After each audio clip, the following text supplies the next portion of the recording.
Binomial theorem मैं लिखूंगा पहले, क्योंकि उसी में पुट करके आपको ऑब्जर्वेशन बताऊंगा क्या। तो सबसे मैं शुरू कर रहा हूँ कि बायनोमियल थ्योरम क्या होती है। तो बायनोमियल थ्योरम, ठीक है। तो बायनोमियल थ्योरम देखो किस तरह से होती है। हम क्या लिखते हैं, ए प्लस बी की पावर एन, फिर यहाँ पे क्या लिखते हो, एन सी जीरो। ए की पावर कैसे लिखते हो, इन दोनों का difference n, n minus zero कितना एन, फिर बी की पावर कितना, ये जीरो। फिर प्लस नेक्स्ट नंबर क्या आएगा, एन सी, यहाँ जीरो की जगह वन आ जाएगा, ऊपर एन ही मिलेगा। और ए की पावर क्या आएगी, एन माइनस वन। ए की इंडेक्स यहाँ एक्सपोनेंशियल क्या होगा, इन दोनों का डिफरेंस एन माइनस वन। फिर बी की पावर क्या आती है, हमेशा जो यहाँ पे आर की जगह लिखा होता है, प्लस ए को लिख लेते हैं एन सी टू। फिर ए की पावर क्या आएगा, इन दोनों का डिफरेंस एन माइनस टू। और बी की पावर क्या आएगी, ये जो आर प्लस प्लस इस तरह से चलता जाएगा। लास्ट में क्या आएगा, एन सी एन, ए की पावर एन माइनस एन कितना जीरो, और बी की पावर कितना एन। क्या यही होती है बायनोमियल थ्योरम, और आपको पता है। बोलो। Yes sir. अब ध्यान से सुनना, बहुत ही ज्यादा इंपॉर्टेंट है, और आगे दो क्वेश्चन में ये सेम एग्जैक्टली यूज करूंगा। तो जो अगर हम पुट कर दें a इक्वल टू वन, अगर हम a को वन पुट कर दें तो हमें क्या मिलेगा, यहाँ पे a की जगह वन आ जाएगा, वन प्लस बी मिलेगा। वन प्लस बी की पावर क्या मिलेगा, एन मिलेगा। यहाँ हम ऐसे भी कह सकते हैं, अगर हम a को वन पुट कर दें और b को x पुट कर दें, अगर a की जगह वन और b की जगह x पुट कर दें, a की जगह वन और b की जगह x पुट कर दें, तो यहाँ पे वन प्लस x की पावर n मिलेगा।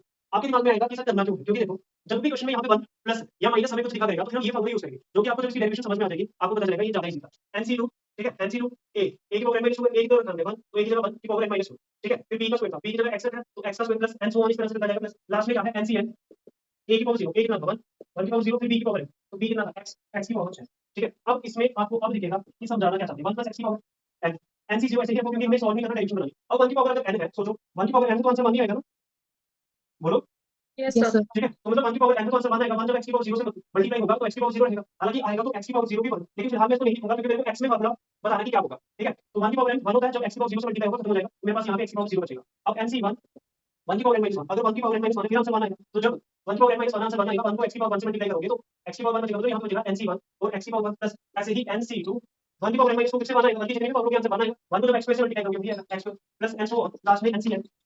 वन की पावर जीरो वन होता है, वन को x की पावर n से मल्टीप्लाई करोगे तो x की पावर n ही आपको देखने को मिलेगा। क्या ये होता है, समझ में आएगा।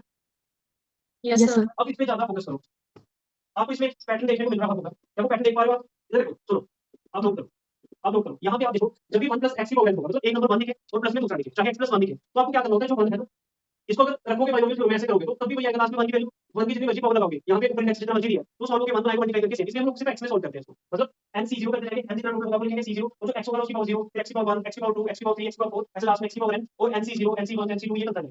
मतलब जो वन वाला नंबर था वो नहीं लिखना। देखो ऐसे करना है, जैसे वन प्लस वाई की पावर n दिया आपको, सॉल्व करेंगे, आपने सीधा NC0 y की पावर 0 लिखो, प्लस फिर NC1 y की पावर 1 लिखो, फिर NC2 y की पावर 2 लिखो, फिर NC3 y का क्यूब लिखो, फिर NC4 y की पावर 4 लिखो, ऐसे ऐसे चलते जाओ, फिर लास्ट में NCn और y की पावर n लिखो। क्या ये समझ में आया आपको कि नहीं आया, बताओ, बोलो। Yes sir. तो ये फॉर्मूला, अब 50% तो समझ में आ गया होगा। बाकी एक क्वेश्चन लेते हैं इसी पे, फिर समझ में आएगा, पहले आप नोट करो इसको।